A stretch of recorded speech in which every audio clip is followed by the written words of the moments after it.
This is WWE Wrestling Legend Hall of Famer Tito Santana. This is WWE NXT Superstar Lexis King. And you are listening to the Source Wrestling Podcast. Arriba! And you're listening to the Source Wrestling Podcast. Long live Lexis King. You're looking at the best there Austin is. 316. What do you guys want to talk about? I have a lot of things I want to get off my chest. I'm the best. I'm the best in the world. Let me talk to you. Yeah. We will rest in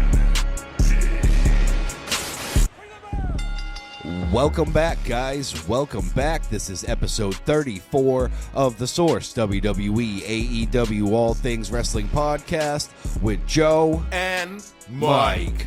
Yeah. And today we are back, and we have some coverage for you. It is Monday Night Raw 4/22/24, WWE NXT 4/23/24, and we end the show with a special episode of Aew Dynamite. It was a banger, 4/24/24. Lots of drama there. So get ready for the show, guys. We're going to start with Monday Night Raw, and let us talk to you. It's the Source Wrestling Podcast. We start the show with coverage of this week's Monday Night Raw 4/22/24, live from Columbus, Ohio, in the Schottenstein Center. And we start right away with a Jey Uso segment and Damian Priest. Uso. Main event, Jey Uso is out there and over as ever. You know, the whole crowd is with him. That kid, huh? Yeah, kid needs a belt, but guess what, guys? He's number one contender right now for the World Heavyweight Championship. So enter Unfortunately, Damian I just Priest. don't see it happening though, because I Neither feel like do I. Damian He is just grabbed shaping this title. He's promoing well. He's doing and a good shaping job. himself up for them to give him a chance on a little run. He's doing a good I job. don't know. I feel like they should have gone more jobber-esque with his Yeah. first title defense. Maybe Yeah, against, jobber-esque, yeah. Bronson Reed. Yeah, or somebody like, who you can know, take the loss, and it won't be a big deal that they Yeah. didn't win a title. Like, I mean, Jey Uso, it's going to be a big deal that he did not win a title once like again. Ciampa or something. Oh, you know like what Tommaso I mean? Like, Ciampa. he gets his big title yeah. shot, and Damian gets an easy win. Exactly. It's come on. Make it Jey make Uso, sense. honestly, at this point, if Jey Uso doesn't win the title at Backlash, I'm going to be pissed. I And know. I already know I'm going to be pissed. And you already 'cause I know, that just it's prepare to gonna be happen. pissed because Damian yeah. Priest is retaining the World Heavyweight Championship. Exactly. He probably is, yeah. And, And that's stupid. It is. It's stupid. But whatever. Yeah, whatever. Let's just keep rolling. Damian Priest comes out. He's talking about how he does have a lot of respect for Jey Uso, and that he thinks back, he harks back to a time where he remembers when they both said to each other, we're next, we're up, this is our time, and then Damian Priest actually turns that around and says, well, I was next. You know what I mean? Yeah, and, I mean, he starts off like a Sour Patch Kid. He does. First he's sweet, and then he's sour. Yeah, 100%. And Jey Uso ends up avoiding a sneak attack from JD McDonough. You knew he was lurking around somewhere. Jay then super kicks Damian Priest to close the segment. So there's your setup. Backlash is not far away, live from France. I got to see what the start time, Eastern time, is going to be on that one. It's probably going to be some whacked out time once again, like Elimination Chamber, I think it was in Perth. That was a whacked out time to be watching. But as dedicated wrestling fans, we have to do what we have to do, right, guys? Where is Backlash exactly? Backlash is live from France. Oh, so that is France. going to be it. Yeah, Cody's going to defend the title in Paris. I don't know if it's Paris, but it's France. I mean, we could look that up right now. We really honestly. could. And while you do that, I want to let you guys know that the 2024 WWE King and Queen of the Ring tournaments will be returning very soon. And the finals will take place on May 25th in Jeddah, Saudi Arabia. So King of the Ring and Queen of the Ring now is a thing again, which is great. And it's going to be taking place on May 25th in Jeddah, Saudi Arabia. And that's going to be interesting, guys. So, Mike, what's the start time for WWE Backlash at live in France? We're looking at a 12:30 p.m. Eastern time kickoff. Okay. Okay. Which I would can work mean with that. let's see. The next step over. Calling out of work that day. Central Time, I guess, would be 11:30. Yeah, Central. I believe that sounds right to me. If we're wrong, we're wrong. And does it go 2 hours behind at the? I don't know. I'm trying to do too much. 12:30 p.m. Eastern Time. That's what Right. I know. Okay, That's what we know. It's gonna be It's what the facts are. LDLC Arena. Yes. In what looks like Dessines, Charpet, in Lyon Metropolis in France. Wwe. That is my worst. French I can do because I can't speak French at all. American Nightmare Cody Rhodes will defend the WWE Undisputed Championship in France. Yeah, he will. Against the gonna phenomenal defend it one, all right. AJ Styles. And back to Monday Night Raw, guys. First match of the night. It is a World Tag Team Championship match. A chance to get those shiny new belts for another team. It is Challengers DIY, who's like the new DX that we didn't need. No, they're nothing like DX at all. They're making them look like DX, though. Right? They're branding Yeah, them that that's way. true. Versus our World Tag Team Champions, the Awesome Truth. And this match, take it for what it was. It was a good match to start Raw off with. I like that they're putting the championships on the line on Monday Night Raw. But it was the Awesome Truth planning Johnny Gargano with the TCF to pick up the victory. After the match, Tommaso Ciampa is he's a bit hot and he refuses to shake Awesome Truth's hands after that. So a little bit of disdain there. Obviously, DIY has not been able to get it done when it comes to winning the tag team championships. And while we're on the subject, they're officially a jobber tag team. yes, they are. And while we're on the subject of tag teams, I think that's the only thing WWE needs to work on right now is the tag team division. And I think they're starting to, with the new belts and everything, they're gonna make it something again. I got faith that they're gonna make it something again.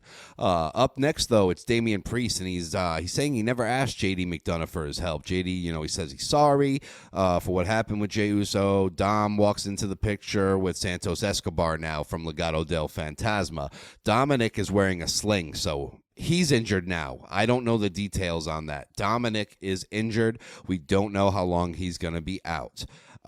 Priest wants to know what happened. Dom was supposed to tag with JD tonight against Ricochet and Andrade, but he's a little banged up. So he figured he'd ask Santos to return the favor and be JD's partner. And Adam Pearce and Nick Aldis, the two general managers, seem to be fine with this.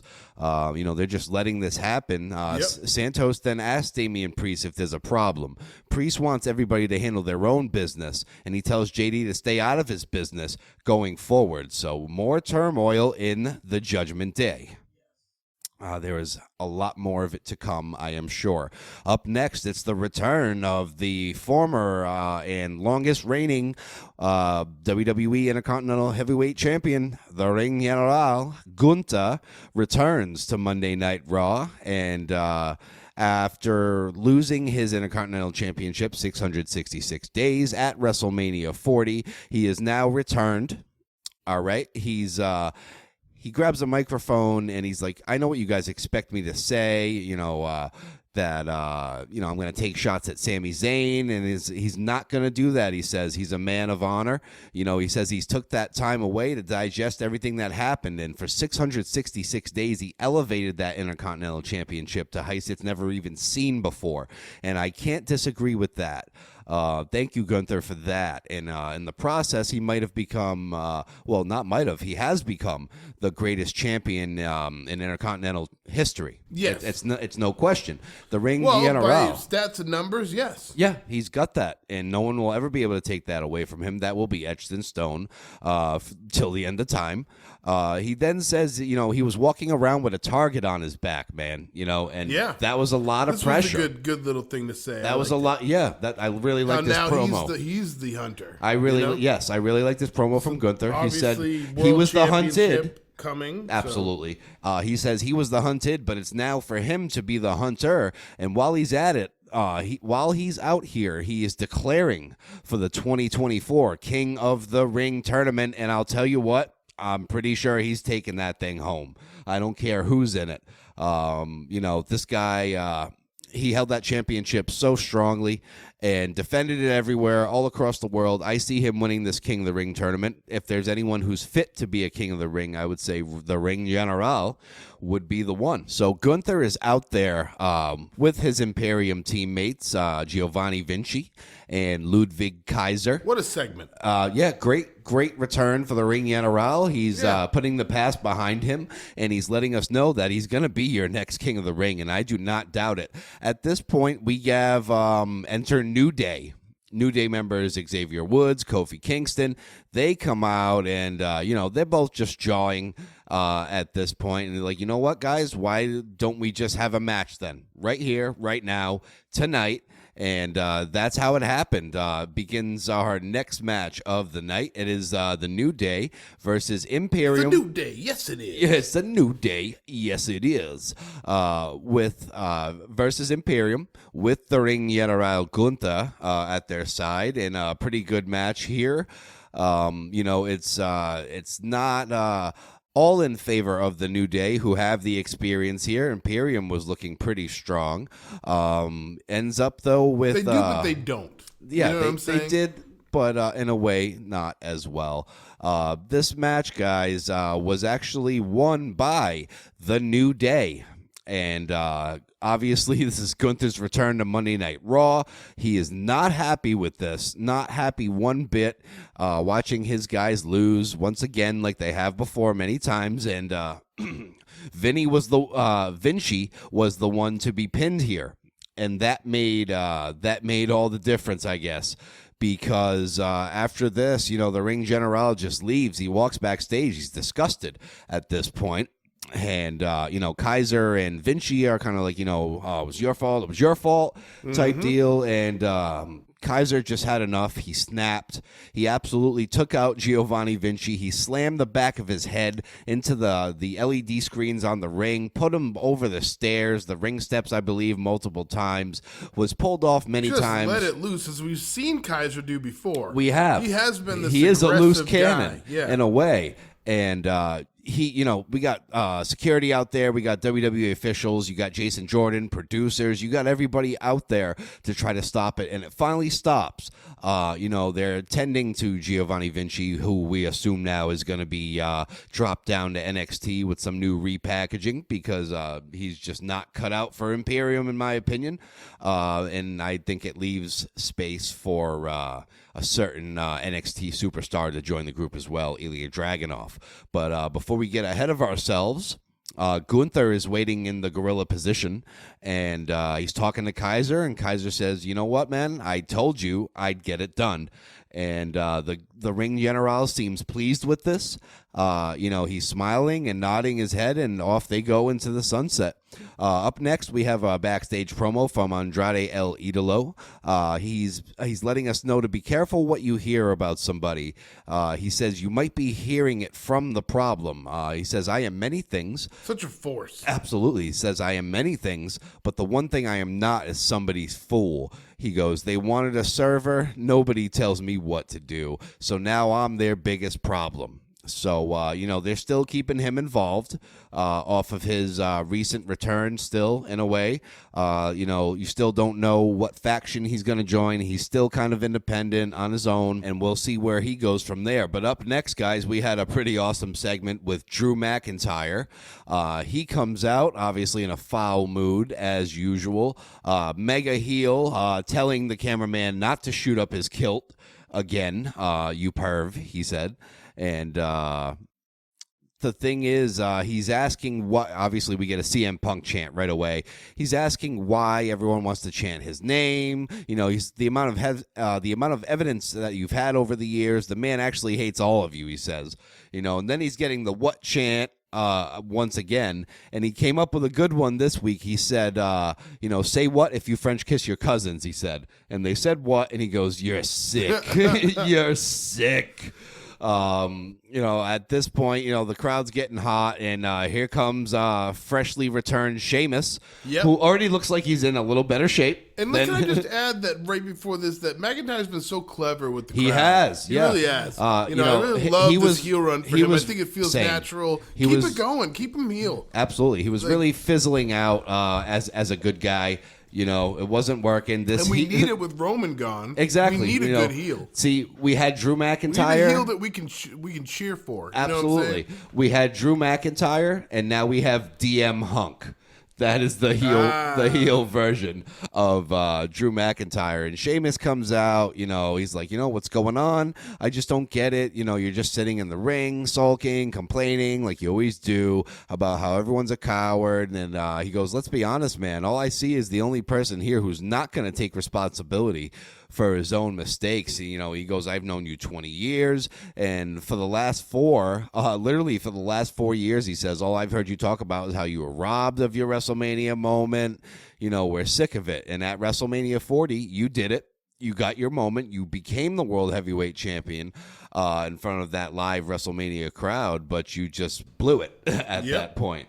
Sheamus telling it like it is comes in as like the person that's needed to be here the whole time. Exactly. To put McIntyre Absolutely. in his place. Hits home for they McIntyre. have a long history too, which really makes it. And I'm kind of excited for a little rivalry. I'd like to see it, dude. They've had bangers. When is Clash of the Castle? Clash at the Castle. Clash at the Castle. That's tough to say quick. Clash at the Castle is coming up later this year. I think within the next few months, and I think that's where. Is there space between Clash at the Castle? We have and Backlash. SummerSlam? The card isn't even full. Between Clash of the Castle and SummerSlam, is there a pay-per-view between that? That's my I question. can't be quoted right now because I'm not sure. If there is, then that would be a good spot for that to be. It would be Drew McIntyre versus Sheamus. I'd like to see that For the title. Assuming that McIntyre takes the title right from at Damian Clash, Priest. My whole philosophy comes down to Clash at the Castle. McIntyre takes the title back, rightfully, finally. Rightfully. Goes against Sheamus at the next pay-per-view, wins to get some contingency. Exactly. Then goes against CM Punk for the title at SummerSlam. Yep, because that's what the build is going towards. That's where I think they just want to give it to CM Punk this time. Yeah. They waited last time. They did. And an injury happened. I really just do. give him the title. I really do still believe that CM Punk was supposed to win the Royal Rumble, and then he got hurt, so they 86 that and audible to Cody. I think that I am on the same wavelength as you. But I think that Cody was always destined to win 2 Rumbles in a row. Yeah, I mean, he deserves and get his that. choice He to go after deserved it. Roman. Absolutely. I think CM Punk was destined Either to win the way. Chamber. I think the Chamber was where they were going to have him win. And like what Drew did. Yeah. Yes. Yeah, fair enough. And they didn't even really know he was injured till after I the know. match anyways. I know. So it's not like they made an audible. That was what was supposed to happen, I think. I mean, yeah, either way, it's very interesting. Up next on this episode of Raw, though, after this spicy segment of Sheamus and DM Hunk, we get our third match of the night. It is the Celtic Warrior Sheamus versus the resident heel jobber now, Shinsuke Nakamura. The resident heel jobber. What's going on? has a purpose. He does. He does. He doesn't. He's putting guys over. He's not a total jobber. No, he's good. He does some things that make you entertained. He does. And he's the I like the perfect Kinshasa. person. I like the Mist. You can give him a win now and then. Right. He's great he at got just one putting over people Cody. over. He's good at putting people over. He is. He is. He's good at making people look good, putting them over. He made Sheamus look great in this match. Business, especially right now with all the talent we have, we need people like him to have rivalries to keep people occupied for a few months. While you got a 3-hour show every week. Yeah. But, absolutely. If everybody can't be champion, the people who aren't champion that are good are going to need rivalries with people. Shinsuke's that guy. Shinsuke did take it to Sheamus. He doesn't just lay down easy. He took it to Sheamus. At the end, Sheamus connects with that brogue kick to pick up the victory. And your winner by pinfall, Sheamus. He takes out Shinsuke Nakamura. A little less puffy this week. He was. Yep, he was. He'll get into form. We forgot to mention the burger after burger. So now Sheamus has got to go back to banger after banger. Yeah, but banger works too because a banger is a hot dog. So it's kind of like, right. You know what I mean? Yeah. Either way you look at it, we're going to be getting some bangers now that Sheamus is back. Next, we have a backstage interview. It's Kathy Kelly interviewing Sami Zayn, the Intercontinental champion, asking him how he's been able to process the attack from Chad Gable last week in front of his wife, his family. He says, he's been angry, he's been hurt, but right now he's just biting his tongue because he's going to wait to hear what Chad has to say later on tonight. So we have a Build Chad Gable segment, guys, and I don't know if I was ready for this. This was something really cool from Chad Gable. He kind of went fully heel. He did. You know what he reminded me of? If there was any questions, because, you knew he had an episode. At the end of the match, whatever. Is he going to stay with that? Do you break up Alpha Academy? It's so entertaining to me, Alpha Academy. Do you break that up? You know what I mean? But here's the thing. And here we are. Yep, here's the thing. Chad Gable in this segment out in the ring, he did not look like the master Chad Gable. He reminded me a lot of Christian Cage at this point with this heel turn segment. And he's he's in the ring just putting down every member of the Alpha Academy. This is what's wrong with you. This is what's wrong with you, Tozawa. Maxine, you suck. Otis, you can't ever get the job done. And he's just like really laying into these guys. And but he says, this is why you're here. You guys need me, to show you guys the way. And are you with me or not? And Otis says no matter what. So does that mean the Bulldozer Otis is now on a heel persona as well with Chad Gable? Does Maxine turn heel as well? Maxine Dupree? It's going to be interesting. It does leave open the door. It does leave open the opportunity, but he kind of just went off, Absolutely.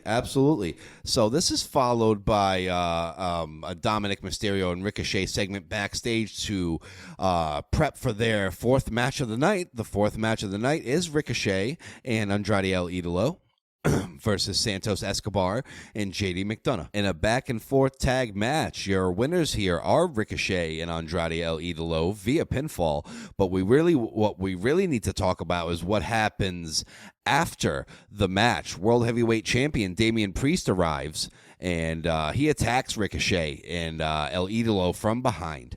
Priest drives Idolo's shoulder first into the steel ring post, and then he delivers wicked Razor's Edge. And Damian Priest is just destroying everybody right now, just looking stronger than ever. Priest tells Mysterio and McDonough, so Dom and JD, that he now doesn't need them. That's what he says. Yeah. What is going on here? He basically tells them he doesn't need him. And later on, there's like some online stuff where he's walking by the camera. And he's like, I don't need anybody. I'll hide. So I don't know what's good, but he's the world champion stepping now. Out for a little bit. Mommy's not around to Liv keep Morgan it all together. Getting cozy with Dom a little bit. He's got that weird mustache. He doesn't need anybody. Dom's got that weird mustache now. You know what I mean? He's changing up now that Mommy's not around. We'll see what happens there. Up next, it's Jackie Redmond. She was conducting an interview with Candice LeRae and Indy Hartwell, this weird tag team that we have going right now with a weird storyline. They're not in the mood to defend their victories, they say. We see Nia Jax getting into a big brawl with Liv Morgan. Backstage, Adam Pearce and the security guards are trying to separate both of them, and that's the end of that. And Becky Lynch gives Maxine Dupree a nice pep talk backstage as she was, making her way to the ring. Becky then tells Maxine to get ready to show the world why this won't be her last opportunity in a, women's world championship chance. Becky is also looking forward to fighting Rhea Ripley when she comes back, she says. That's how confident she is that she's going to win this women's battle royal, the main event on Monday Night Raw. But we got to let you guys know this first. Next week on Monday Night Raw, it will be night 2 of the 2024 WWE Draft. Logan Paul is confirmed for the show. Plus, the Judgment Day will battle Jey Uso, Ricochet, and Andrade El Idolo in a 6-man tag. Yep. We are excited for that for sure. But for now, we move on to match number 5 and the main event of Monday Night Raw for the now vacated WWE Women's World Championship. Participants in this match are Becky Lynch, Shayna Baszler, Liv Morgan, Zoe Stark, Natalya, Ivy Nile, Maxine Dupree, Katana Chance, Kaden Carter, Big Nia Jax, Chelsea Green, Piper Niven, Candice LeRae, and Indy Hartwell. So there are a lot of names here that could make an impact in this match. It starts off with Candice LeRae being eliminated by Maxine Dupree, which Maxine's starting to look better week by week. She was getting a lot of heat, but she's getting better. Second elimination of the match, Indy Hartwell was eliminated by Maxine Dupree, so that's 2 for Maxine. Elimination number 3, Katana Chance was eliminated by Zoe Stark, and Zoe Stark wasn't done there. She followed that up with eliminating Kaden Carter, her tag team partner. Nia Jax decided Ivy Nile had enough time in this match. She was the 5th elimination of this battle royal. And then Maxine had a good run, but she was the 6th one eliminated. She had a surprisingly long run in this. And she had back-to-back eliminations. Like they wanted to make Becky's pep talk seem like right? it was it worked. working. Yeah, you know it what worked. I mean? And honestly, can I just say that Becky Lynch coming all the way in and being videoed all the way that into was the so match cool. made it so that obvious was so cool. how she was the favorite. Oh, yeah, Why yeah, didn't yeah. they do that for any other wrestlers? I know. mean, come on. Like, that was, I love the new videos loving they're doing, the production. But come on, there's a certain, I don't know. I agree. I agree. But Maxine had a good run. She was the 6th one eliminated by the Irresistible Force, Nia Jax. Elimination number 7 was Piper Niven, eliminated by Becky Lynch. How are you going to get Nia Jax and how are you going to get Piper Yeah. Niven out? Piper Niven went out. Nia Jax still in the match. Yeah, she is still in the match at this time. Piper Niven was eliminated by Becky Lynch and followed by her partner, Chelsea Green, being eliminated by Zoe Stark. And now number 9, the 9th elimination of the Battle Royal was Natalya. She was eliminated by Shayna Baszler, and that followed with number 10, Zoe Stark, being eliminated by Nia Jax. So Nia Jax is on a roll, and that doesn't stop here because Shayna she's a force Baszler, to be reckoned with in this she one, really is. Shayna Baszler was also right to eliminated. the end, I didn't know how she was going. I know. How's she going out for sure? Right after that, Shayna Baszler was eliminated by none other than Nia Jax. Then, sadly for her, number 12, Nia Jax was eliminated by Becky Lynch and Liv Morgan. That's how she goes out. It takes 2 women to take out Nia, who's the size of 2 women. Yeah, and that leaves just Becky Lynch and Liv Morgan, the Revenge Tour girl, and they're fighting on the apron. It's a battle from here. It's like its own match. It really is, yeah, and you're not sure where it's going to go.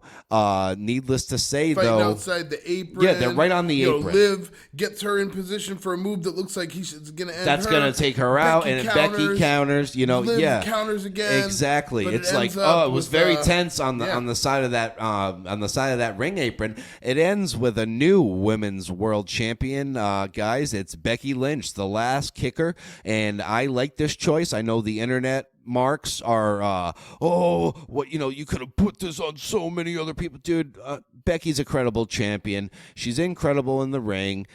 She had a really, really great match with Rhea, and she can have at Mania, and she can have another really, really great match with any woman on the roster to elevate them and to elevate that title until Mommy comes back and takes it. Yeah.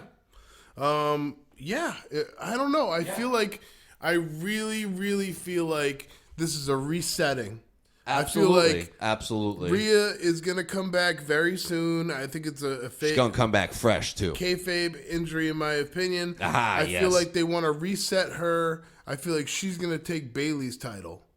The WWE Women's Championship. That's the better title, in my opinion. I don't know, man. I mean, she should have that title. I think you're right. That's the more prestigious title. Obviously the title with more history because this Women's World Championship is brand new. But I think Rhea has made this Women's World Championship my favorite women's title right now. I prefer that title over Bayley's She's WWE. She's going to make this other title your favorite. Yeah, and if she does, thank you, and Mommy. That'll open up, some side stuff with the other championship. Absolutely. Becky can rival with Liv Morgan a little bit. Absolutely. Nia Jax can get in the mix for that. It's going title. to be interesting. I don't know. I just see it that way. Absolutely, guys. And that is going to end this Monday Night Raw coverage. What a great episode. We crowned a brand new WWE Women's World Champion in Becky Lynch. Congrats to her for winning the Battle Royal for the championship. And as we transition now into WWE NXT, we're going to hand it over to Mike, and he's going to give you some NXT action, brother. Yeah. Now it's time for NXT Spring Break in Review. Let's go, guys. I guess it's Spring Break, so we're doing Spring Break for NXT. It's Let's a little do it. Pay-per-view they do on a Tuesday. Interesting. Sometimes big they do matches, that. too. It's not a pay-per-view. They just call their show something different. I don't know It's how like it works, AEW's Big Business. It's Dynamite, but they call it Big Business. Sure. You know? Yeah, same thing. Same exact thing. I had to throw the AEW in there. You had to. You really did. I did. So the first match of the night was Roxanne Perez, the champ. Nice. Versus Love her. Lyra Valkyria versus Tatum Paxley in a triple threat match for the WWE NXT Women's Championship. Keep in mind, this means Roxanne Perez does not need to be pinned to lose her title. Right. Okay. Yes. Very important. Beginning, it was kind of an interesting thing where Paxley wanted Perez to shake her hand, but she wouldn't do it, obviously. Yeah. Right. Then it's just a lot of back and forth, a lot of leg takedowns and technical stuff from Valkyria. Roxanne Perez is hitting everybody with the speed and the power that she's, she's very capable of doing that. Yeah, she is. And, she's spicy. Tatum Paxley hit some pretty cool moves in this one. But at the end of the day here, It was a good opening match here to start the show off with, you got to say. It was. It really was. Paxley, with an inside-out suplex.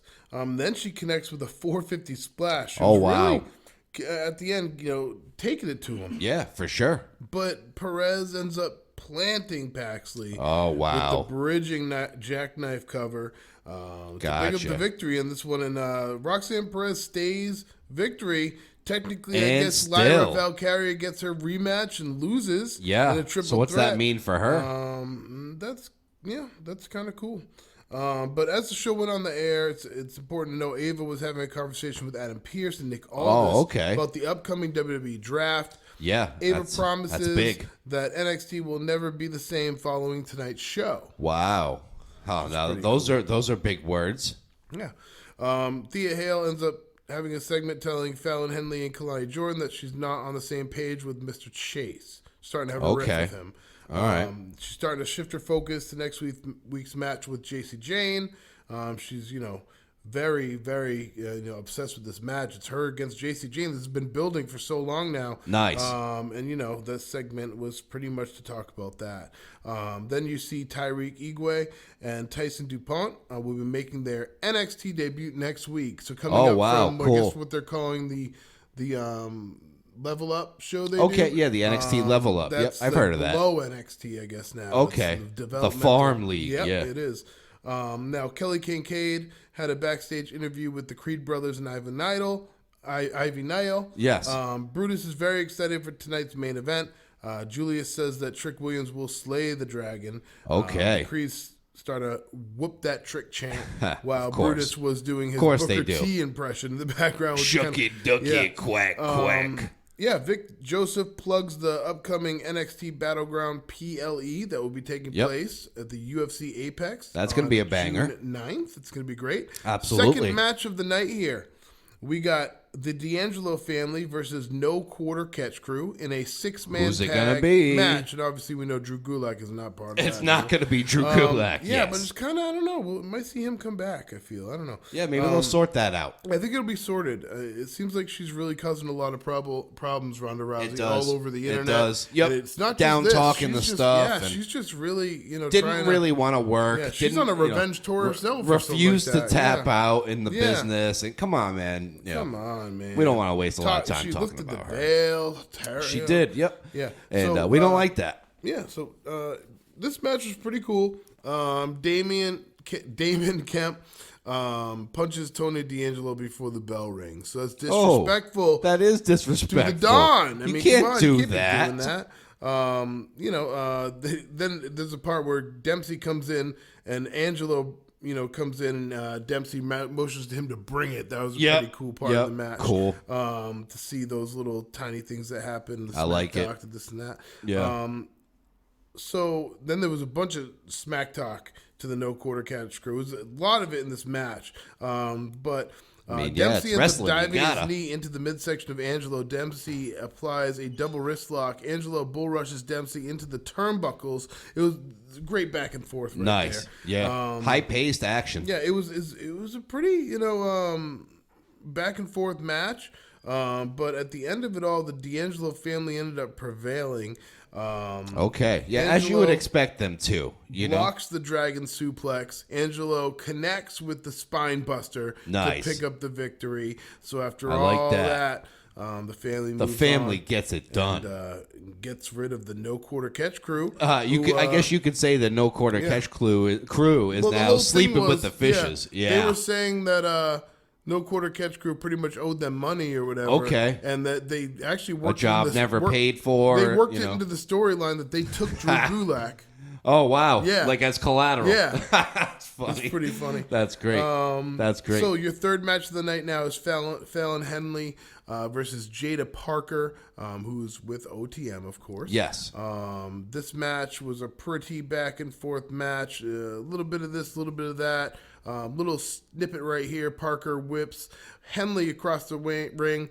Henley ducks under two clotheslines from Parker. Henley sweeps out the legs of Parker. Henley with a running lariat. It's just Parker on a roll at this point. It was very fast-paced, back and forth match, But, Absolutely. Parker drives Henley throat first into the middle rope. Parker first connects with the teardrop hip check to pick up the victory. Like it. That hip check's been pretty cool. Yeah. Jada Parker Something with new. the victory. Something new. I haven't Something seen new, a good hip check special move. You're always, we're always seeing the same things. The choke slams, the pile drivers, the power bombs. I like that we're switching it up nowadays. Mm-hmm. Then it goes backstage to JC Jane. She says, "Ungrateful. That's what I think when I hear the name Thea Hale." So she's going off on Thea Hale, saying that she did everything for her and made her cool, and she's not grateful for it, and blah, blah, blah, blah, blah. Yes. She's got a big problem. And then we have a Natalia and Lola Vice contract signing. Oh, yes, that's right. I don't really understand why they need to sign a contract for this, but Yeah, we're going to it's go not that with it. serious, man. They get it done. They sign the contract. They do. They draw back and forth, Carmen Petrovic is with Natalia. It's pretty much a contract signing for a match without a title. Just a contract signing to a regular exhibition match, guys. That's what we're getting now. Shayna Baszler is then announced as she's Lola on Vice's NXT. training partner. Interesting. She comes out and says, "Natty, I think you're smart enough to kind of tell from the atmosphere here that your chances have gone from slim to none. Right. You see, when it comes to fighting around here, the most dangerous woman in NXT is aligned with the baddest woman in the WWE. Nice. So, Natty, there's still time for you to get out of this gracefully. If I was you, I would take the contract and tear it up immediately, especially if this is your training partner. Right. Petrovic is not whatever, Yeah, it's not cutting it. Now, the Final Testament sermon was next. It was like a promo. It was, "Good evening. This is your former two-time NXT champion. Just letting you know that we are about to take you back to the good old days where we left off, beaten and broken. And if you don't have any army behind you or a little miracle in your pocket, you're going 8 miles out and 6 feet under. The authors of pain destiny is clear. The Final Testament is coming for all of the titles. That will be our destiny. We are bringing destruction back to NXT." I like it. I like it. They could do well with a solid NXT run down there, man. They don't have to stay on just one show. We'll see where that goes then. Now, we have our fourth match going to be Blair Davenport versus Sol Ruca in a beach brawl. So, I saw part of this and it was dope. Sol Ruca, I'm all in. She's won me over, man. Yeah, it didn't take long. She came back from injury and is back to where she was. So that's good. Yeah, she had the brace on. I saw that she had a brace on during the match. She attacked Davenport right off the bat with surfboard. It was so cool. Right away with the surfboard. Davenport goes for a double axe handle off the steel ring steps. Ruka counters with another surfboard star. It was awesome. Shot. So you know that there was a lot of cool, props and things involved with there was a this. lot of stuff going on in the match. It but wasn't just a plain old singles match, for End sure. of the day, Ruka rolls Davenport back into the ring. Ruka connects with the Soul Snatcher. That ending sequence is so cool for her. Love that move. pick The up Soul victory. Snatcher. Really cool. Got to Saw protect that Ruka finish. Via pinfall, 1, 2, 3, wins the match. It's like some kind of flippy leg drop, hip drop thing, right? Yep. Yeah, it's really cool. I don't know how to describe it. I've never seen it before. So, I don't have another move to compare it to. It's a cool move for sure. I like it. So now we see that Trick Williams is talking to Johnny Gargano in the locker room. Gargano understands the pressure that Trick is dealing with right now. That's the a pressure lot, too. is on another level tonight. Gargano says Trick Absolutely. needs to take that lost pain and use it as his weapon. Yep. And that's, the moral That's of the great story advice. That is the moral of the story tonight. Then Metaphor has a segment. They're just recapping their crazy weekend during the NXT live events. Damian Priest next wishes Ilya Dragunov luck in tonight's no main way. event. That's Trick cool. Williams tells Byron Saxton that he understands the assignment for tonight.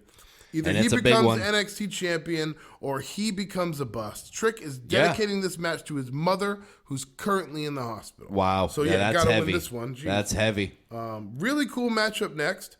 Baron Corbin versus Lexis King. No way. Let's go. Shout out Lexis King. He introduces the show every time you guys are listening. Long live Lexis King. Yeah. Collar and elbow tie up off the back. King shoves Corbin. Corbin blocks a boot from King. Corbin with a straight right hand. Corbin with a Beal throw. He's just taking it to him at this Corbin point. sends King Welcome back to first WWE, into the Lexis ringside King. barricade. Corbin rolls King back into the ring. Corbin kicks Corbin in the face. King kicks Corbin in the face. King with a knife edge chop. Corbin responds with the, I think they said the Urange slam. It's a Uranagi. It's a Uranagi. Slam into Yes. the turnbuckle. Which is like a for the rock 2 bottom. count. That's what the Uranagi is. Oh, It's like a okay. rock bottom style. Yoko used to do it. yeah. Solo does it. The spinning solo. That's what that is. Yeah. The referee catches King using the middle rope for leverage. Corbin hits the Death Valley Driver for a 2 count. Love that move. King denies the end of days. Yeah, because if he hits that, it's over. Yeah, King shoves Corbin towards the referee. King delivers the low blow. King connects with the coronation to pick up the victory Let's over go. Baron Corbin. Long live You would think that Lexis Baron would have to King. win this one, since Absolutely. he doesn't have Braun Breaker with him anymore, and he needs to Yeah. thrive. I don't know. Our guy, Lexis King's King. going to be good no matter what. I don't know why that happened, but Absolutely. we are. That's a huge victory. Yeah, Lexis King is a Source podcast guy. So, maybe that helped him out in his little victory there. Shout out Lexis King. It's possible. Now we have the lineup for NXT Spring Break in Week 2. Okay. It's going to be JC Jane with Jasmine Nix versus Thea Hale. Natalia and Carmen Petrovic, with Carmen Petrovic as her trainer, Yes. versus Lola Vice with Shayna Baszler. That's right. In a women's underground match. I wonder what that's going to be. Oba Femi, Never heard of that. champion, versus Ivar for the WWE NXT North American title. champion. Yes. I love that title, man. I like how they're calling it the WWE NXT. now. Yes. I like that too. Because it has Axiom- crossed into different shows. Yeah, Axiom and Nathan Frazier, champions currently, versus the Authors of Pain. They might grab Obviously, those they're belts, with man. The Final Testament for They the might WWE grab those belts. NXT Tag Team Champions. Yeah, short reign by Axiom and Nathan. I Frazier. think so. And now we have our last and final match. It is the title match. Main it is event. The NXT This is the one, Championship man. match. Ilya Dragunov versus Trick Williams. Hopefully for the last time. Yeah, absolutely. Because we got some we don't want call-ups Carmelo coming, to man. get involved, and hopefully we're hoping that he doesn't, and we can just see a clean match for Trick. Yeah, title and I match. believe It goes means the that way. most. I'll give you a little snippet here from start. In the early goings, let's just say Dragunov dodges the trick shot right off the bat. Okay. Dragunov with a German suplex. Dragunov with a forearm shivers across the back of Williams' neck. He is a technical masterpiece for Williams sure. answers with a 3 sharp elbow strikes. Dragunov with a step-up enziguri. Williams drops Dragunov with a leg lariat. Dragunov with a leaping boot. Match was Dragunov dope. blocks the cyclone boot. The cyclone Dragunov boot. slaps Williams in the face Dragunov unloads 3 knife edge chops, headbutt exchange. Williams is throwing haymakers to Dragunov. Some you see what this Gunther-like- beginning of the match was like. Some Gunther-like chops. Yeah, and it kept up through the whole match, I feel. And then towards the end, we'll give you a little snippet of the end segment. Dragunov goes for the Torpedo Moscow, but Yes. Williams counters with the trick shot to pick up the victory. Unbelievable. After the match, Unbelievable. Dragunov hands over He the hands NXT over the title title. to Williams. Dragunov gives Williams a big hug. Williams celebrates with the NXT Universe to close the show. And So now they awesome. can build So Trick awesome. as a champion. Yes. And they can See, build if him that as works- a real, WWE superstar for next year, I feel. 100%, man. And now with this happening, with the reaction by Ilya after the match, you got to know that this is his goodbye. This is his call up. He just embraced Trick after handing him the championship and just like fell down. Kind of looked like he was getting very emotional. You have to believe that he is going to, he's going to be a part of the main roster now. And that's going to end this NXT coverage, guys. We appreciate you rocking with us. And coming up next is AEW Dynamite. But guys, I want to report some breaking news. This is non-wrestling related breaking news. Our New England Patriots have taken a quarterback at pick number 3. We have selected quarterback Drake May, UNC. We did select him in the draft, pick 3. Well, it looks like we're not getting Marvin Harrison Jr. We are not. I'm sure he's already off the board now. We get Drake May, University of North Carolina. He is the new quarterback of the New England Patriots. I feel like he went early. He did. Number 3, man. We had a lot of meetings with him this week, and this is what it turned into. It all comes to fruition here. And the newest New England Patriot quarterback is now Drake May. But back to the wrestling, back to AEW. We're the best wrestle. We are going to cover AEW Dynamite, a very good and controversial episode of Dynamite. 424. Let us talk to you, brother. Yep. This episode of AEW Dynamite comes to us on 4/24/24 live from Daly's Place in Jacksonville, the home base, if you will, of AEW, especially Dynamite. And to start the show, we get freshly squeezed Orange Cassidy's music. His music hits, and the crowd is pumped. And all of a sudden, he just flops out of the entrance tunnel. And Trent is hitting him from behind. He beats on Orange Cassidy all the way up the ramp and into the ring, and out comes Chucky T. Trent then grabs the mic and says that they wasted their time hugging and on Orange Cassidy himself, and it's time for Chuck to join the right team, and say that the best friends are done. Chuck takes the mic, and he says that he always knew that Trent was a piece of shit, he says, before hitting him in the face with the mic. Chuck says that he wants a fight, but not in the ring, in the parking lot. And here's John Moxley now on screen, and he says he's acutely aware of the danger that lays ahead tonight with Powerhouse Hobbs in his IWGP championship match later on this episode. But match number 1, guys, it is his first match since winning the AEW World Championship. It is our champion, our AEW World Champion, Swerve Strickland with Prince Nana versus Kyle Fletcher. And Swerve's first match as a champion. And he looked great. He looked dominant. This is the championship eliminator match. Swerve was working fast. Everything looked really, really nice and smooth. We had the house call. We had an attempt at big pressure that Fletcher was able to get out of. We had a Swerve stomp, though, which only yielded a 2 count, which was impressive. Kyle Fletcher kicking out of the Swerve stomp. You're starting to think, Swerve, what's going on? This is your first, match as a champion, and might not be going your way, brother. Needless to say, he hits the house call out of nowhere, puts Kyle Fletcher down for the 3. 1, 2, 3. Your winner of this eliminator match, is our AEW World Champion, Swerve Strickland. Yeah. Whose house? Swerve's house. The champ's Swerve's house. house. Yeah. Now we have Renee. She's backstage with Thunder Rosa. Thunder says that she's not here to make excuses while bringing up the name of Deonna Purrazzo once again. Deanna shows up now and thinks, she's like, Thunder Rosa, all you do is bring me up.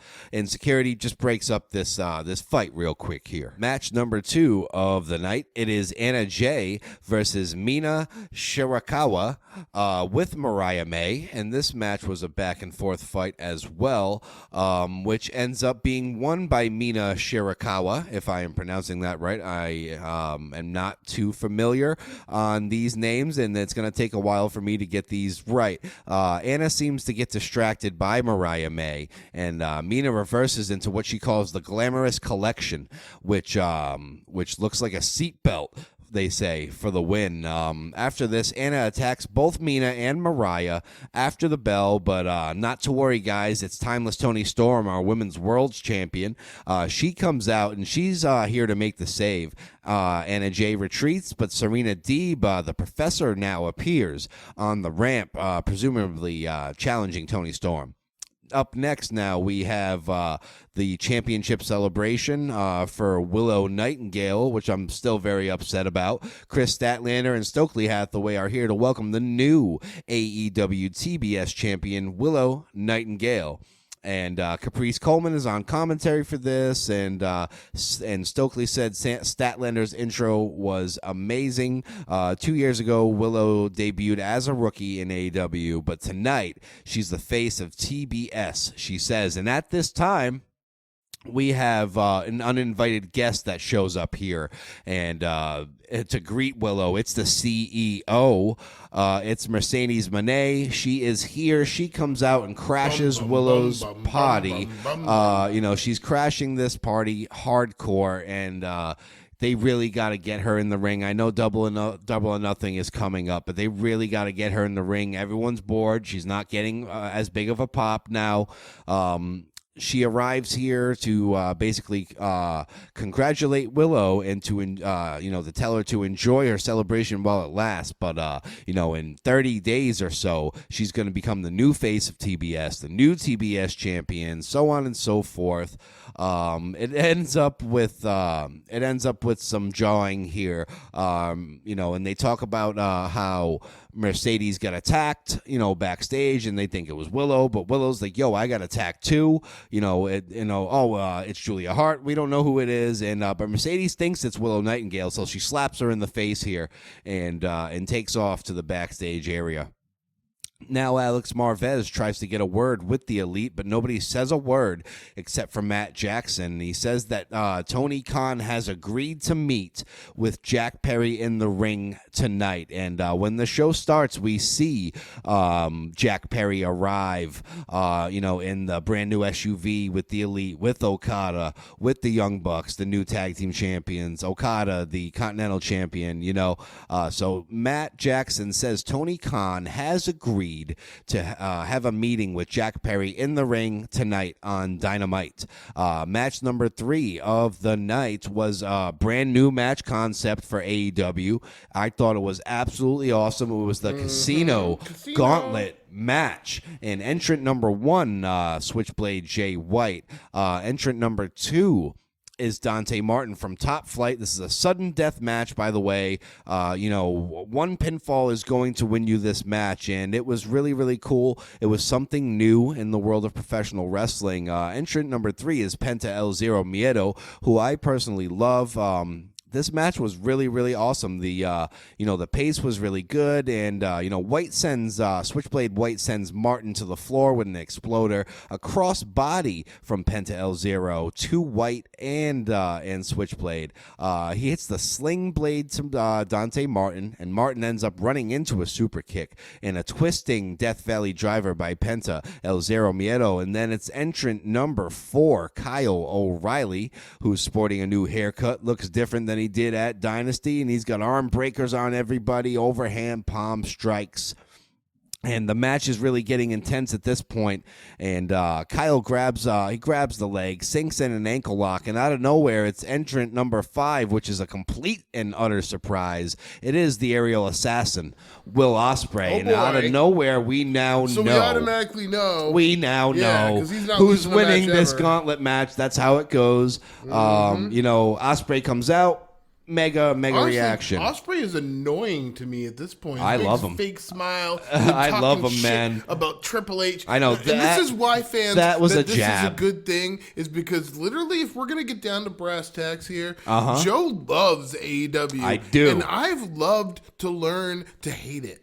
So it's kind of like a great contrast here, where I'm going to always point out the negatives for AEW, and he's always going to highlight the positives. Yeah, exactly. And to me, I feel like I've been missing my version of WCW since WCW was bought out. I feel and that. This is the closest thing to that ever again, you know. And you know what? Hold on. Because without AEW, I don't see WWE being as absolutely fucking amazing as it is right now. AEW Well, they're a pushed them. developmental league for WWE at this point. Yeah, players absolutely. leave there and become stars and come back. Absolutely. So we're getting a little off track here, but it's fun to talk about. But last question is, will they waste Mercedes Moné like they did Saraya? Yeah, and that's keep tough. in mind, That's Saraya was tough. supposed to have the same impact that they're saying about Mercedes. Exactly, when and she it came just in. hasn't happened. It's just an afterthought. Yeah, Saraya did have AEW Women's World Championship run. And so will Mercedes. Yep, exactly. But now it's going to go to I guess she's starting with the TBS title. Maybe she'll bring some more credibility to it. Who knows? Either way, this match continues. Will Ospreay is in this match now, and we know that it's going to get epic. Entrant number 6 and the next one to come out to the ring is Lance Archer, looking huge. He knocks Ospreay out with an elbow. I haven't seen an elbow like that in quite some time. It was kind of Bradshaw-esque with the clothesline, but it was an elbow. He choke slams Dante Martin onto Switchblade Jay White. A shoulder block to Penta. This dude, Lance Archer, just comes out and cleans house. He really, really does. And entrant number 7, though, is Commander, the luchador. He comes out, and him and Will Ospreay had some really nice flippy stuff going on. You know, we had a high angle Uranagi Commander by Switchblade Jay White, and final entrant of the match, it is Jay Lethal. He comes out, hits the lethal combination to Martin, lethal injection to Penta El Zero Miedo, and we had a sleeper suplex by White to Jay Lethal, a springboard drop kick up next by Martin, and the accent smash to Martin by Kyle O'Reilly. Ospreay is back in the match. He is here's a really interesting part of the match. He is about to use the Tiger Driver 91, one of his signature maneuvers, and then he second guesses himself. He stops because he remembers what happened to Bryan Danielson at Dynasty, and he said that he's retired the move, so he takes the pump handle off, and that kind of almost costs him the match now, which would have been really devastating for Ospreay. He does not hit the Tiger Driver 91. Kyle O'Reilly now counters with an armbar, and Commander sees this. He walks the ropes and crushes Kyle O'Reilly with a rope walk shooting star press, which looked really, really good.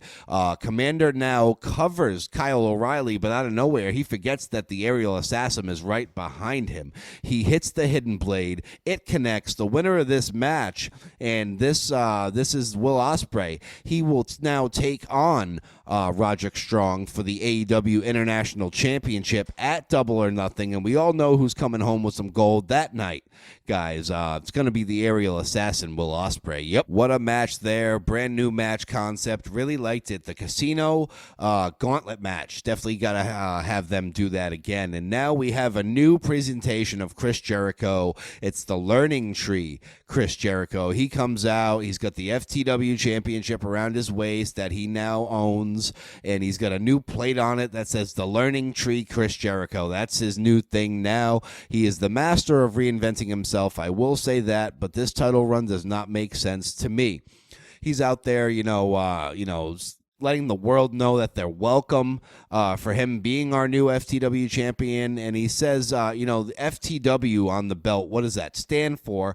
He says, is it F the world? He says, no, it is for the world. So he's doing it for everyone in the crowd, everyone watching at home, and everyone's booing him because he doesn't, nobody wants to see this, and obviously he's playing into it. He was saying that Hook needs to still, he's got a lot of learning to do, and he needs to stop listening to guys like Taz, he says, and Jericho is continuing to teach, just like his mentor Terry Funk told him to. Jericho said he's excited that Hook will still be learning, and out comes Big Bill. Haven't seen him in a while, formerly Big Cass of the WWE. Needless to say, he is Big Bill now. He comes out and says, he needs, you're not sure how it's going to go at first. He's looking like he's mad at Jericho, but then he says, no, that's not why I'm here. I'm here because I need the guidance of the learning tree, he says. He says that Jericho is the Socrates of professional wrestling. He's always willing to give advice, to give a hand. Bill is now talking himself up to be part of the learning tree. He says there's nobody bigger than Big Bill, nobody better. Big Bill is pretty big. He's a big guy, and you can't teach that. How you doing? He says, how you doing? He says there's nobody better fit than him to be a part of this Jericho learning tree. And Jericho says he's going to think about what Bill said. He can't make a decision right here and then. This is Chris Jericho here. He says he's going to think about it. He's been a fan of him for a long time, he says, and he's going to keep an eye on him to make sure that what he's saying is true. Got to make sure it's true. Absolutely. And now we go backstage. It is Renee Paquette and Don Callis, Will Ospreay, and Don Callis with his makeup on and his bald head. Yep, he looks like a thumb and a thumb in a suit. It's Don Callis, and he's with Will Ospreay and Kyle Fletcher. Callis wanted Ospreay to hit the Tiger Driver 91, he said, but Ospreay was like, bruv, I can't do that. Did you see what happened to Bryan Danielson last week, bruv? Did you see this? And and he's got neck injuries now. He retired the move, and he says Kyle O'Reilly already had a neck issue, and he did not want to make it worse. And he says also he doesn't care. Don Callis does not care how bad Kyle O'Reilly's neck is. He says he doesn't care about Roderick Strong's neck because he just recovered from a broken neck. He's gonna need that Tiger Driver 91 to beat him, he says. Fletcher then intervenes and reminds Don Callis that Ospreay obviously won the match, and Don Callis is not happy. It is main event time, guys. Match number 4 of the night. It is the IWGP Heavyweight Championship match. The champion, Jon Moxley, BCC member. Doing this match on Dynasty. On Dynamite, I know. They're doing it now on Dynamite. Why didn't they have this at Dynasty? I agree. Yeah. Or why? It's the what? What's the name of the title? It's the IWGP Heavyweight Championship from the IWGP Japanese Wrestling Federation. So why aren't they doing this match on one of their shows? It's weird. It's weird. Other promotions are allowing AEW to have rights to their titles, I guess, and to have the titles. Yeah, and to have the titles defended on their shows. And this was the first time the IWGP Heavyweight Championship was defended on an episode of Dynamite. So it's Jon Moxley, the champion, versus Powerhouse Hobbs from the Don Callis family. We can say all we want about Don Callis. He's got the talent. He's got Will Ospreay. He's got Powerhouse Hobbs. He's got Kyle Fletcher. It speaks for itself, for sure. This match was really, really good. We had Jon Moxley here, and there's always an interesting match when he's out there, and but this guy Powerhouse Hobbs, he's different. He's really overpowering Jon Moxley at times, and you're starting to think maybe they should have held off on this match, and maybe Moxley is in jeopardy here of losing his title. Did not happen though. He hits the paradigm shift for a 2 count, and after that Moxley quickly transitions into that rear naked choke that he's been using, and it's been working. Hobbs tries to fight it off with all of his might and his power, but eventually he goes to sleep. The referee rings the bell by decision. Your winner and still IWGP Heavyweight Champion, it is Jon Moxley. And the doctors are checking on Powerhouse Hobbs in the ring after the match, and we're wondering if we had an injury here. And now, this is interesting. after the match, we, Moxley grabs his title. He's celebrating. And on the ramp is Konosuke Takeshita. He appears out of nowhere looking at Jon Moxley, and he's doing the belt thing with his hands. He's saying that he wants to challenge Moxley for the IWGP Heavyweight Championship, and Mox is not one to back down from a fight. I assume that he is going to accept this challenge 100%, and that is going to be a banger. We banger can see after banger after banger. Burger after burger. We can see that this match is already set up. Jon Moxley, IWGP Heavyweight Champion, versus Konosuke I like Takeshita. seeing him with some gold. Lately, Absolutely, yeah, he deserves it, man. Takeshita, the Alpha, versus the Mox for the championship, and now, Big Mox. This is the moment we've all been waiting for, guys. Tony Schiavone is now in the ring, and he welcomes Jack Perry out to the ring. The scapegoat, the crybaby, Crimea River, Jack Perry, whatever you want to call him, Jungle Boy, because we all can't forget he was Jungle Boy as well, and that was something else. He's in the ring now, and he says he wants to handle business. He welcomes Tony Khan out to the ring. This is big. Tony Khan's coming out to the ring. Tony Khan, man, brother. He comes out, and he's all smiles like he always is. He's got the funny hair. He's smiling, pointing, clapping. Goofy, super gangly, goofy. not polished. Not polished at nervous all. looking. Absolutely sweating. How many more negatives can I come up with? I know. Tony freaking Khan. What a joke.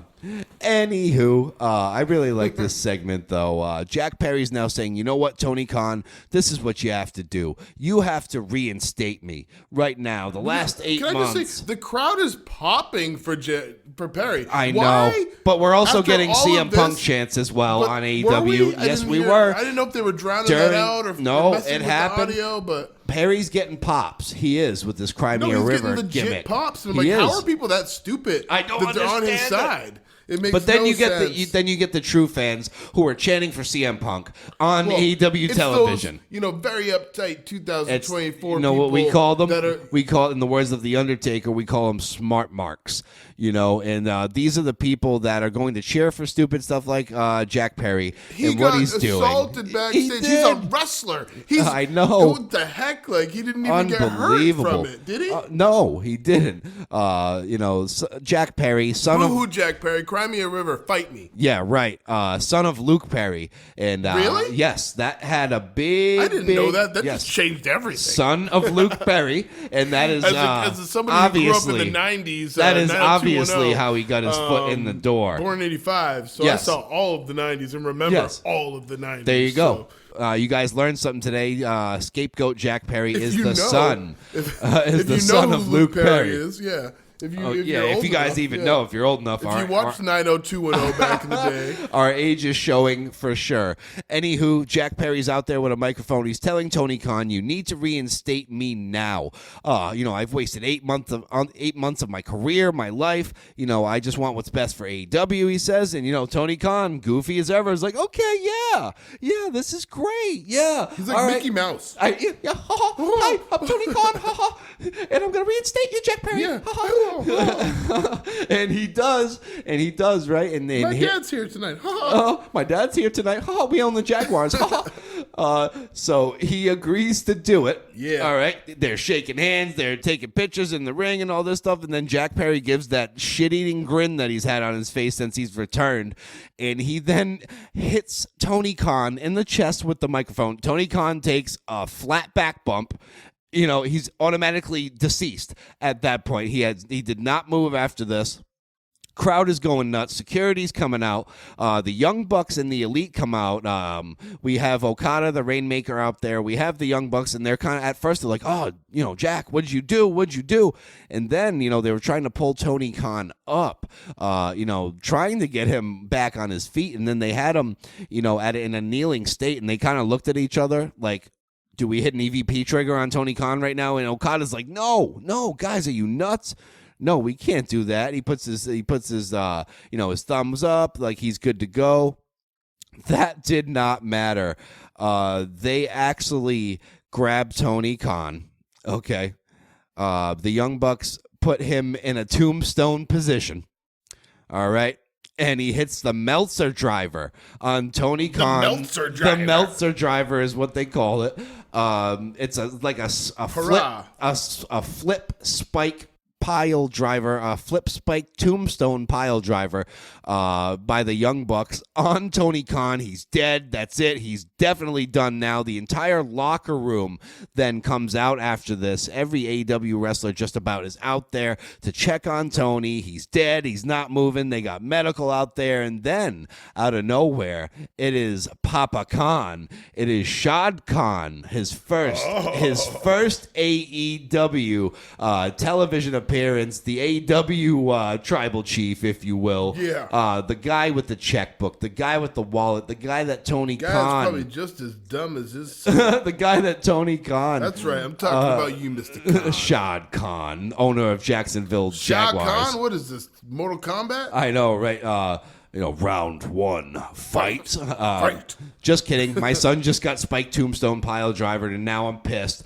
Dynamite goes off the air with Shad Khan on screen. We wonder what is going to happen next week. What kind of repercussions are there for the Elite, for Jack Perry, for Nick and Matt Jackson, for Okada the Rainmaker? They are all in some deep shit, I gotta say. And that is going to end it, guys. That is AEW Dynamite this week. A really intriguing episode all the way around. We had some really good stuff here, man. I'm excited for the future of AEW, but it's still WWE till the casket drops. I don't want you to get that fucked up. That is going to end this episode of the Source Wrestling Podcast and our Dynamite coverage. But before we go, we are going to do a little bit of On This Day in Wrestling History, brother. And on this day in wrestling history, we have 4 notable wrestling birthdays to cover. Let's go. The first one up is Ron Allen Reese. Happy birthday, Ron Reese. He is an American professional wrestler born in 1970. He is best known for his appearance with World Championship Wrestling, WCW, yes, between 1995 and 1998 under the ring names The Yeti and Reese. Nice. You remember him? I don't. I do not. Yeah. Next notable wrestling birthday I have is Kane, 1967. The Big Red Machine, Hellfire and Brimstone. Happy birthday to Kane, who was born in 1967. And then the next one on the list I have here would be David Lee Tank Abbott, born April 26, 1965. Nice. Is an American retired mixed martial artist, fighter, professional wrestler, and author. Author he as well. currently hosts his own podcast series titled The We Proving know somebody Ground. who does that. Yeah, The Proving Ground with Tank Abbott. Nice. Abbott is perhaps best known for being the icon in the early stages of mixed martial arts and UFC, but has also competed in the Pride Fighting Championship, Strike Force, Elite XC, Cage Rage, and challenging for the UFC Heavyweight Championship once in 1997. Nice. His fighting style, which he developed brawling in bars and streets in Huntington Beach, California, was described by his future manager David Thomas as pit fighting. Nice. So not really a WWE wrestler, but it lists him, so we did him. Yeah, Frank absolutely. Gotch is our next guy, born in 1877. This is probably the oldest birthday on wrestling history on our show. Far. He's an American professional wrestler. Gotch was the first American professional wrestler to win the World Heavyweight Freestyle Championship, whatever that is. And he is credited for popularizing professional wrestling in the United States. He competed back when the contests at championship level were largely legit. And his reign as World Heavyweight Wrestling Champion from 1908 to 1913. Are you kidding me? The 10th longest in the history of professional wrestling. So 4-year reign from him. That's incredible. Happy wrestling birthday to like Mr. this. Gotch. Wow. Yeah, look at that. He's wearing a singlet there. He's got the middle part going. He's looking like I do not want to wrestle this guy. No, 100%. Happy wrestling history birthdays to all of these guys. And on this day in wrestling history, 1998, I remember this one well as a kid. WWF In Your House Unforgiven took place at the Greensboro Coliseum in Greensboro, North Carolina in the main event. Stone Cold Steve Austin made his first defense of the WWF Championship against none other than Dude Love. And the match ended in a disqualification win for Dude Love. Obviously, the title did not change hands. And elsewhere on the card, The Undertaker defeated Kane, whose birthday is today, in the first ever Inferno match. Hell yeah. On this day in wrestling history, brothers. On this day in wrestling history, 1976, Stan Hansen This is a defeated good one. Bruno Sammartino by referee stoppage in a WWF championship match at Madison Square Garden, New York City. The match was stopped due to excess bleeding by Sammartino. Even back in the day, the title could only change hands via pinfall or submission. Right, so he remained retained. champion, so it counts into his big reign. Yes. During the match, Hansen broke Sammartino's neck accidentally with a body. Oh my slam, God! And that was when woven into a future storyline. No way. With the wrinkle that it actually a lariat by Hansen that did the damage. Mm-hmm. That is really, really cool. And on this day, here's a good one. 2 days in a row with this, which is really cool. On this day in wrestling history, 2009 WWE Backlash took place in our hometown once again at the Dunkin' Donuts Center in Providence, Rhode Island. The major titles on all three brands changed hands on this night. The first change saw Christian defeat Jack Swagger for the ECW Championship. Up next was Randy Orton winning the WWE Championship in a six-man. It was a six-man tag, and his partners were none other guys than Cody Rhodes and Ted DiBiase Jr., and they took on champion Triple H, Batista, and Shane McMahon. Why am I saying Stephanie? I love Stephanie. That's why I'm Stephanie. I love you. Are you listening, Stephanie? Do you listen to the Source podcast? No? Okay, bet. It was Triple H, Batista, and Shane McMahon. Orton won the title as a stipulation of the bout. Said the person that scored the winning fall would take the belt. And finally, in Providence on this day in wrestling history, Edge, the Rated R Superstar, defeats John Cena for the WWE World Heavyweight Championship in a last man standing match in Providence in our hometown on this day in wrestling history. And on this day in wrestling history, 1988, the Midnight Express. Wow. You didn't know that's Bobby Eaton and Stan Lane. Yes. Had their record-setting 345-day NWA World Tag Team Championship That's incredible. reign ended by the Fantastics, Bobby Fulton and Tommy Rogers, at an NWA Worldwide Wrestling taping in Chattanooga, Tennessee. That is incredible. On this day in wrestling history, 1992, in Philadelphia, Pennsylvania, the single-day title reign of the first ever Eastern Championship Wrestling champion, Superfly's Jimmy Snuka, was ended by Johnny Hotbody. Superfly. Jimmy Snuka, man. What a legend there. And finally,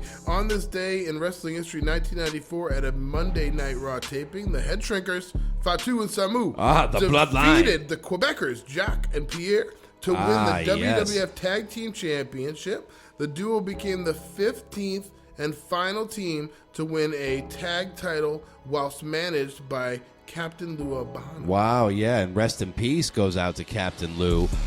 Very, very substantial figure in pro wrestling history.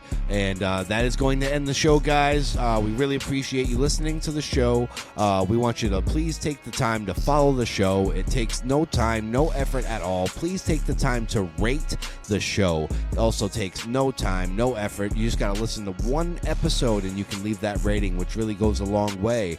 The Source Wrestling Podcast is available on Spotify, YouTube, Facebook, iHeartRadio, Amazon Music, wherever you can find it, brother. We are there, brother. Follow us on X. Follow us on TikTok. Follow us everywhere on Instagram. It does not matter. This is the Source WWE AEW All Things Wrestling Podcast with Joe and Mike. Yeah.